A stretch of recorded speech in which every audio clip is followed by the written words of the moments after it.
What I'm about to tell you goes against everything you've been taught, everything your friends told you after the breakup, everything you read online while trying to get her back, everything you felt was the right thing to do. It's all wrong. She will come back 100%. Act like this and she can't stay away. But only if you're willing to unlearn everything that's kept you stuck. If you're tired of wondering why she's gone, why she isn't reaching out. Comment, I'm done chasing. Number 1, stop chasing her. You sit there staring at your phone like it's the only thing that connects you to hope. Refreshing the app again and again, thinking maybe she'll text back this time. Maybe she'll unblock you. Maybe her silence means she's thinking about you. But deep down you know that every second you spend hoping is a second you rob from yourself. And you try to convince yourself that checking on her isn't chasing. But it is, because chasing doesn't always look like running after her. Sometimes it looks like staying frozen in a memory of who she used to be while life keeps moving without you. It looks like stalking her online, replaying conversations, overanalyzing the last text she sent you, dissecting why she said it the way she did, crafting the perfect response you'll never send, making up fantasy conversations in your head that never happened, imagining her coming back crying, begging for forgiveness. And this loop, this mental prison you live in, is what's keeping you from being free. Because you don't want her back, not really. What you want back is the version of you that felt loved when she was around. You're not chasing her.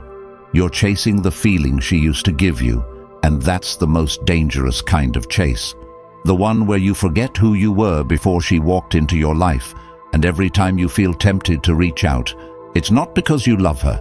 It's because you can't handle the silence she left behind, because the silence reminds you that you were emotionally dependent, and you call it love to make it sound noble. But what you really want is validation, and validation that comes at the cost of your self-respect is just self-sabotage. You're not broken because she left. You're broken because you handed her the keys to your identity, and when she walked out, she took everything with her. And now you feel empty because you filled your worth with someone who didn't know what to do with it. And this hurts, but it's also the beginning of your return, because only when you lose yourself completely do you realize how far you've fallen. And if you're reading this right now, I want you to understand that healing starts when you stop giving your energy to a person who no longer sees your value. You have to reclaim your time, reclaim your focus, reclaim your mind, because every second you give to her memory is a second you don't give to your future. And no, this isn't about pretending you don't care. That's not power. Pretending is a performance, and performances require an audience, and she's not watching anymore. And if she is, it's not because she wants you back. It's because she wants to know she still has control over your emotions, and every time you react, you confirm she does. Stop handing her that power. You think by staying loyal to the idea of her, you're being noble, but what you're actually doing is staying loyal to a version of you that didn't know any better. You're not protecting love. You're preserving pain, and the moment you realize that is the moment you wake up. And I know you're afraid to move on because moving on means accepting that she might never come back. But what you don't realize is that when you finally let her go completely, that's when you open the door to someone better, or better yet, to the person you were meant to become before you lost yourself trying to keep someone else. And don't fall for the lie that if you stop caring, she'll think you never cared. No, if she really loved you, she'll feel the difference between a man who's pretending to move on and a man who truly has. And nothing scares someone more than seeing the person they left become stronger without them, because now they don't know if they could ever fit back into this upgraded version of your life, and maybe they don't deserve to. And it's okay to admit that you loved her. It's okay to admit that it hurt, but it's not okay to stay stuck. You owe yourself more than that. Stop waiting for closure. Stop waiting for her to explain why she changed. Stop hoping she'll realize what she lost, and realize this instead. She doesn't hold the keys to your future. She was a chapter, not the whole story, and you've got more pages to write. Better ones where you're not begging for love but building a life so beautiful it speaks for itself. Start today. Write down everything you stopped doing for yourself when she came into your life. Now do one of those things again. Tomorrow do two. Rebuild your world brick by brick, and don't look back to see if she notices. She might. But by then, you'll be so focused on who you're becoming that you won't even care.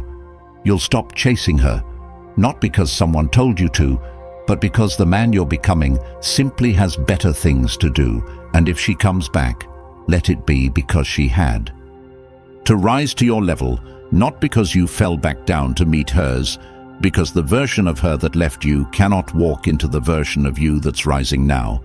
So let her go, not out of bitterness, but out of clarity, because when you stop chasing what no longer fits, you make space for what finally will, and that's how you win, not by getting her back, but by never needing her again. If that spoke to something deep inside you, then the Stoic relationship blueprint was written exactly for you. This isn't just a book, it's a direct path to emotional freedom, forged in timeless Stoic wisdom that you can start applying today. And it's now available as an audiobook. You can listen while walking, running, driving, even during your gym sessions. This knowledge doesn't expire, it doesn't fade, and it won't disappear like people do. Once it's yours forever. Imagine carrying a blueprint for inner strength and clarity in your pocket, ready anytime you feel lost, tempted to reach out, or unsure of what to do next. The link is waiting in the comments. Number 2. Detach from the outcome. Attachment poisons clarity and turns love into obsession, robs peace from the present moment, and replaces it with anxious waiting, creates illusions that breed suffering, and as long as everything is done with the hidden intention of winning someone back, the self remains imprisoned by the outcome. Decisions become performance instead of principle. Healing turns into manipulation masked as growth, and this is the silent trap so many fall into. Going to the gym not to rebuild strength, but to be seen again, posting progress just for her to notice, pretending to move on while secretly waiting for a message, while every move is calculated not to grow, but to signal that growth is happening, and this defeats the entire purpose, because energy doesn't lie, and desperation always finds a way to leak through the cracks, no matter how controlled the appearance is, no matter how curated the social media becomes, because the eyes give it away, the tone gives it away. The silence feels loud when it's just a tool to get a reaction, and not a reflection of true peace. But once action becomes rooted in the self rather than the response it generates, everything changes. There's no longer pressure to be validated by a reply or a text or attention, because wholeness is no longer hanging on the pendulum swing of someone else's approval. And that's what true freedom is. Living in such a way that nothing external is required to confirm worth, and the outcome loses its grip, not because it doesn't matter, but because inner alignment matters more. No more waking up wondering if today is the day she remembers. No more rearranging entire schedules because a message came in. No more placing life on pause in hopes of pressing play with her again. Because the truth is this: if she needs to come back, she will, and if she doesn't, then she wasn't aligned with the version of life being built now. And that is not a loss, that is a filter. And clarity is a gift, not a punishment. But as long as energy is still tied to outcome, pain persists, because every action holds hidden expectation, and disappointment grows from every unfulfilled hope. But when that cord is cut, the future opens wide, and suddenly each moment becomes about becoming, not proving, not signaling, not baiting, just becoming for the sake of truth, for the sake of living aligned with value instead of validation. And there's power in that, the kind that draws people without force, inspires without intention, influences without demand, because it's authentic, and real always resonates louder than loudness, and silence from a centered soul carries more gravity than words said from anxiety. So the path forward becomes clear. Detach not as a tactic, but as a truth, not as manipulation, but as evolution, and let actions be born from conviction, not calculation. Let every step be one that would be taken even if she never returned, especially if she never returned, because only then can peace be real. And people can feel the difference between someone who needs them and someone who chooses them without needing. And the second category always wins respect, always invites curiosity, always carries a weight of presence that lingers, even in absence. And most never reach this level because they're too focused on controlling what they cannot, too afraid to let go of a future they never really had. But nothing is more magnetic than someone who finds their own way back home, not bitter, not trying to be seen, not throwing subliminals, but simply living so powerfully in alignment that the one who left starts questioning whether leaving was a mistake. And when that moment comes, and it will, the response must still come from peace, not panic, from clarity, not craving, because by then the outcome has already died, and a new outcome has taken its place. Sovereignty, stillness, direction, depth, all forged in the fire of detachment. And this is the paradox no one talks about. Only when the outcome no longer matters do the things once chased begin to chase back. Not because of tricks, not because of withdrawal tactics, but because peace is rare and people want to be near what calms their chaos, what stands unmoved in the face of rejection, what speaks through presence without ever speaking a word. And now that clarity has been earned, never again let attachment rob the present. Never again let the past dictate the pace of growth. Never again let what once was hold more power than what can be. Because detachment is not giving up, it's growing up. It's standing firm in what is true and letting everything not aligned with it fall away without needing to grasp. Because what stays, stays freely, and what leaves, leaves with a lesson, not with your power. Number 3, rebuild your core. No person can walk into a life and become the entire foundation of another without consequence, because when everything begins to revolve around one human being, purpose fades, identity blurs, and the center collapses the moment that person walks away. And that's exactly what's happened. The focus shifted from personal discipline to emotional dependency, from internal purpose to external validation, from self-directed ambition to reactive living, and the result is now clear. Anxiety, confusion, fatigue, constant searching for signals that she might still care, and underneath it all is this void, the emptiness left behind when everything meaningful was outsourced to another soul who never signed up to carry that weight. And what comes next is not about revenge, not about becoming something for her to see.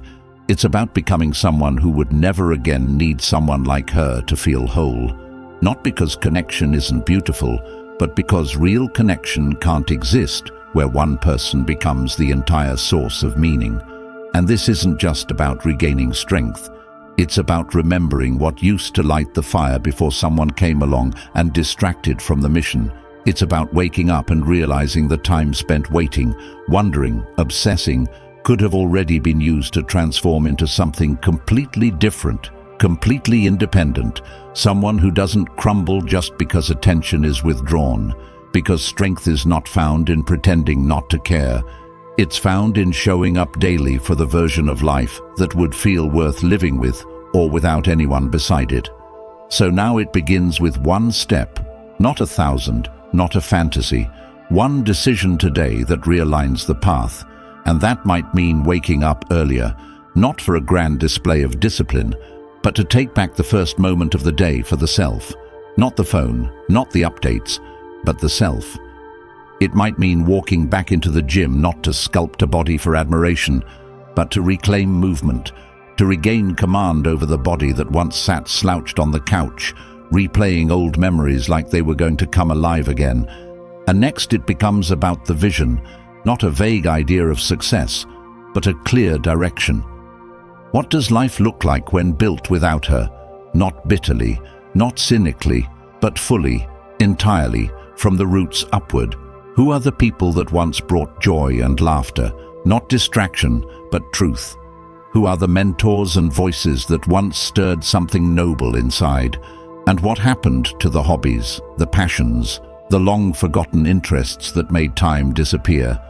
Those things were not just filler, They were clues to who you were before dependency entered. And they must return because no man can survive on emotion alone. Direction is needed, order is needed, rituals that anchor and reset the mind are needed.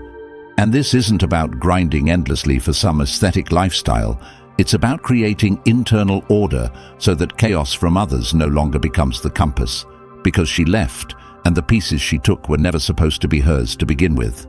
They were borrowed under the illusion that love required surrender of identity, and now those pieces must be reassembled with intentionality. And the truth is, she may come back, but when she does, if nothing has changed inside, the same cycle repeats, because the problem was never her leaving. It was being built in such a way that she was the only structure holding it all up, and now the structure must be replaced with values, discipline, purpose, and clarity, which means saying no more often, which means cutting off anything that pulls you back into that reactive place, and replacing it with what steadies you, what challenges you internally instead of emotionally. And that might look like books instead of browsing, journaling instead of venting, lifting instead of languishing, setting non-negotiables instead of boundaries based on moods. And this requires self-respect at a level not taught, because self-respect isn't just words, it's the refusal to act out of weakness. It's choosing silence over arguments, calm over chaos, direction over drama, and it becomes the filter through which every next step is taken. And slowly, day by day, things begin to shift. Not because some grand result arrives, but because internally the foundation hardens, the roots deepen, and that center, once shattered, is replaced with something real, something no one can ever take away again. Not because love won't be felt again, but because that love will no longer be allowed to replace purpose. And that's what real transformation is. Building a life not for show, not for Instagram, not for her friends to notice and report back to her, but because anything less would be a betrayal to the pain. That started all of this. Because if the heartbreak doesn't produce growth, then it was wasted. And if the confusion doesn't lead to clarity, then it was for nothing. And that can't be accepted, because now is the time to rise, not with noise, but with depth, not with gimmicks, but with decisions. And those decisions are made alone, not because it's easy, but because no one else is coming to save the day.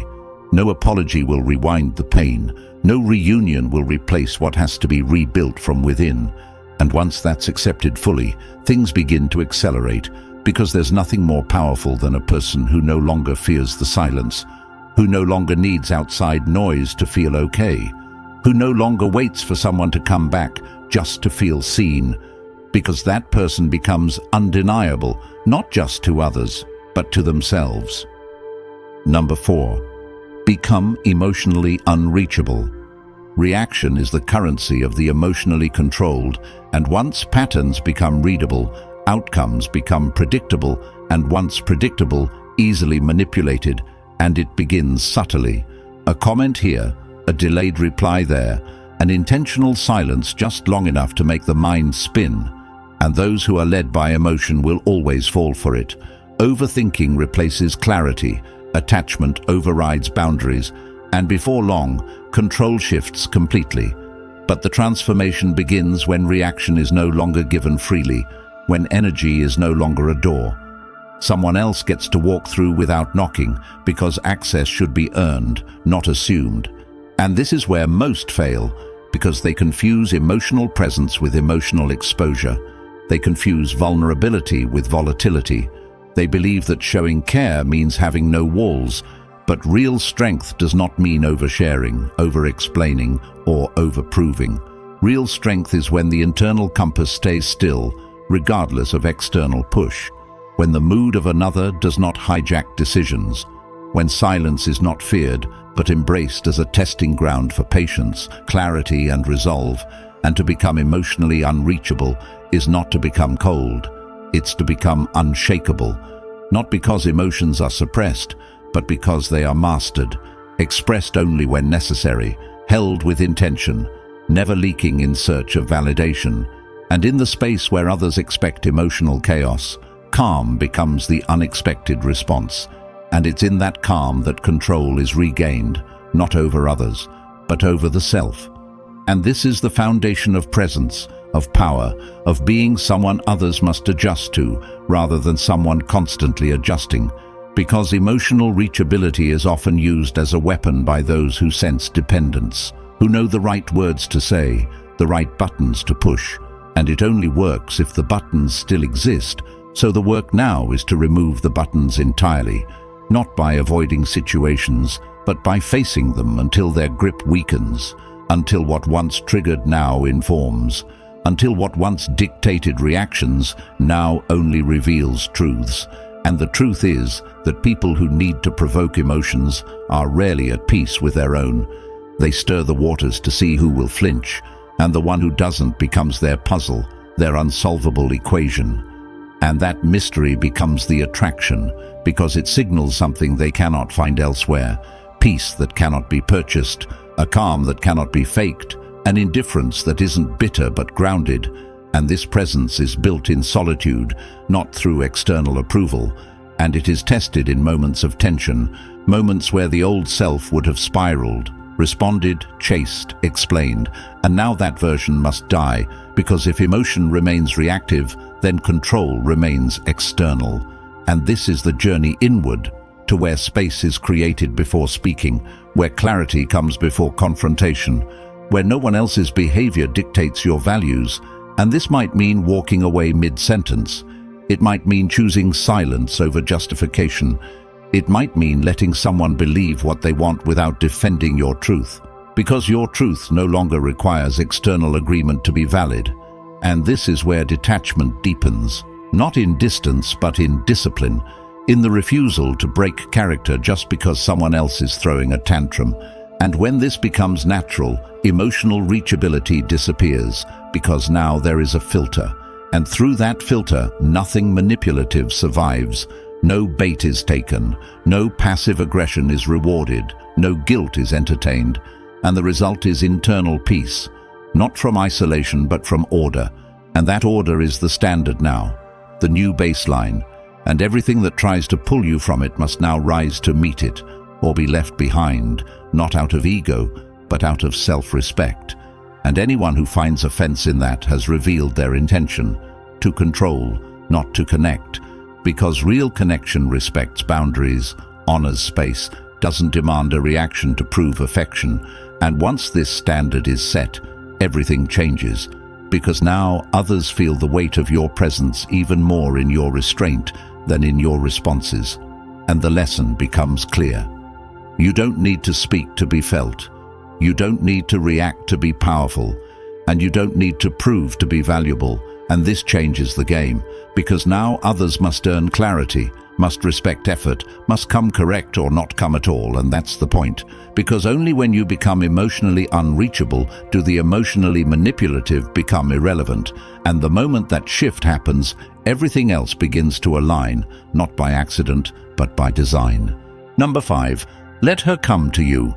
Initiation from someone who once walked away must never be met with celebration, but with inspection, because returning does not equal change, and interest does not mean intention, and contact alone is not a sign of respect. It is often a test to see if your center still wobbles under the weight of her attention. And most fail this test because they've been waiting, hoping, craving that moment to show her how much they've grown, how much they've healed, how ready they are to love again. But growth that needs to be witnessed is performance, not transformation. And if the goal of your progress is to be seen by the one who left, then it was never about you. It was always about her, and she will sense that she will feel the hunger in your reply, the emotional debt you still carry, the unfinished business you call closure, and that energy confirms what she suspected all along, that you changed just enough to try again, not enough to walk away fully. And it starts with the first message, because the words you use reveal whether your confidence is real or borrowed, whether your peace is built or borrowed, whether your purpose is driven by clarity or obsession. And the tragedy is that many do not even make it to that message. Because they reach out first, they fold during the silence, they text during the loneliness, they speak just to escape the discomfort of being forgotten, And all of that desperation bleeds through no matter how clever the words are. And so she wins, not because she's better, but because she holds emotional leverage over someone who gave it away too cheaply. And this is where everything must shift. Because letting her come to you is not about playing hard to get. It's about becoming someone who is not moved by every signal she sends. It's about realizing that silence is not rejection, it's space. And what you fill that space with determines whether you evolve or repeat. Because if the space is filled with daydreams and fantasies and endless analysis of her last post, then nothing has changed. And if she returns, you will break again. And if she doesn't, you will collapse. But if the space is filled with purpose, with pursuit, with personal order, then whether she comes back or not becomes irrelevant. And that is what draws her in the shift from needing to choosing, the shift from pursuit to presence. Because when she can no longer sense your energy chasing her, when she sees your focus no longer orbiting her world, when her name no longer lives in your mouth or in your eyes or in your timeline, that absence becomes louder than any message, and curiosity follows. Not because she regrets, but because she can no longer place you, and people always want to understand what they can't control. And if and when she reaches out, that is not a reward, it is a moment. And moments mean nothing if not met with mastery, and mastery means no overreaction, no emotional dumping, no confessing, no referencing the past, no opening old doors, just calm, clear, concise responses that show you are whole with or without her, that your peace is not on the table, that your access is limited, that your value is now protected. And in that space, she will reveal her true intent, and if it is shallow, you will see it. And if it is rooted in guilt or nostalgia or loneliness, you will not move, because you are no longer an option, you are a decision, and you do not negotiate your self-respect for closure, for comfort, or for the illusion of love. And this does not mean closing your heart, it means elevating your standards, because access to you is no longer free, and her return must be weighed against your new values, your new pace, your new peace. And if she aligns, great, and if not, even better, because clarity saves time, and once you know how to live without her, once you learn to breathe again, to laugh again, to create again, to walk through your life without reaching for a phone that no longer rings, then no return can shake you, because the fear is gone. And when fear is gone, control is gone. And when control is gone, respect can enter. And this is what changes the entire dynamic, because now she sees that you no longer need her to feel seen or heard or understood. And this doesn't just make you attractive, it makes you sovereign. And sovereignty is rare. And rare is remembered, and remembered is missed, and missed is pursued. And if she pursues, it must not be to rescue your heart. It must be to match your path and walk beside, not above, not in front, not behind. And if she can't accept that, then she is not meant for who you are becoming, and who you are becoming will not beg, will not shrink, will not compromise, because you let her go, not as a tactic, but as a truth. And she came back, not to complete you, but because you no longer made her your completion. And that's how you reclaim power, not by running after what left, but by building. So, intentionally, that even what left wants to return, and what returns is met not with celebration, but with discernment.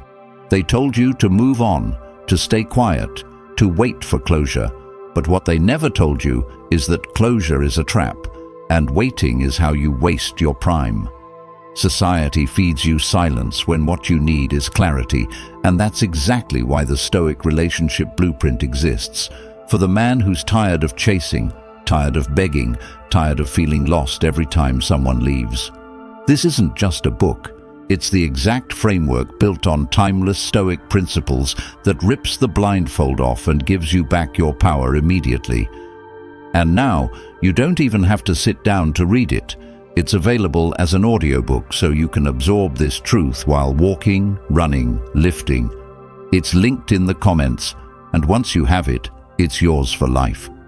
If you're ready to own your peace and rewrite your story, comment "I choose strength" below, like this video, and hit subscribe so more men can find this truth before it's too late.